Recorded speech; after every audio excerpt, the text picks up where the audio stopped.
Pendant 30 ans j'ai attendu son retour, Charlotte Gainsbourg évoque le deuil de son père. C'est ce 20 septembre que les portes du domicile de Serge Gainsbourg seront ouvertes au public. Dans les colonnes de Libération, sa fille Charlotte s'est livrée sur son lien complexe à la maison de la rue de Verneuil. Et a évoqué les raisons qui font que ce projet a mis tant de temps à aboutir. Le poids des fantômes. Serge Gainsbourg est mort le 1er mars 1991 mais c'est ce 20 septembre 2023, plus de 3 décennies après sa disparition que les portes de sa maison de la rue de Verneuil ouvriront au public. Hasard inouï de la vie, c'est à la veille de sa mort, le 28 février que Serge Gainsbourg a donné les clés de la maison à sa fille Charlotte qui, à la suite d'un chagrin d'amour qu'il avait laissé exsangue, devait venir s'y installer auprès de lui. Mais à sa mort, ce cadeau s'avère encombrant pour la jeune femme qu'elle est alors. Que faire de ce lieu chargé des histoires et de mémoires? Point.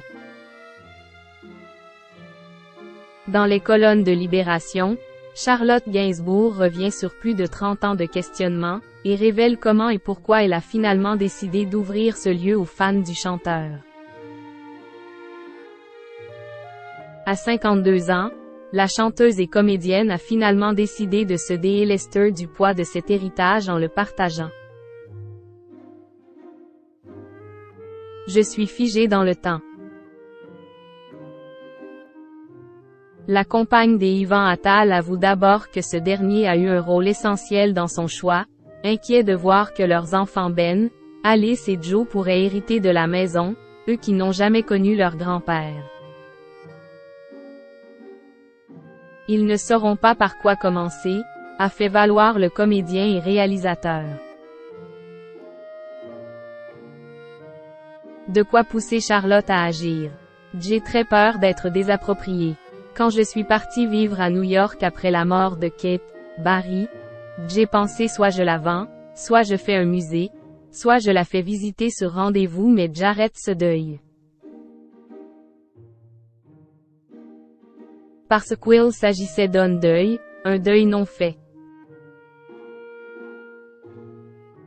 Et l'actrice de confesser. Pendant 30 ans j'aime dans la maison en pensant qu'il va revenir. Il y a son odeur. Tout est très rassurant comme si j'étais dans les années 80. Les 15 premières années après sa mort, j'avais trop de mal à en sortir pour y aller souvent. Ça me plombait de me retrouver à l'extérieur. Mais je n'ai jamais fait quoi que ce soit, lâche-t-elle.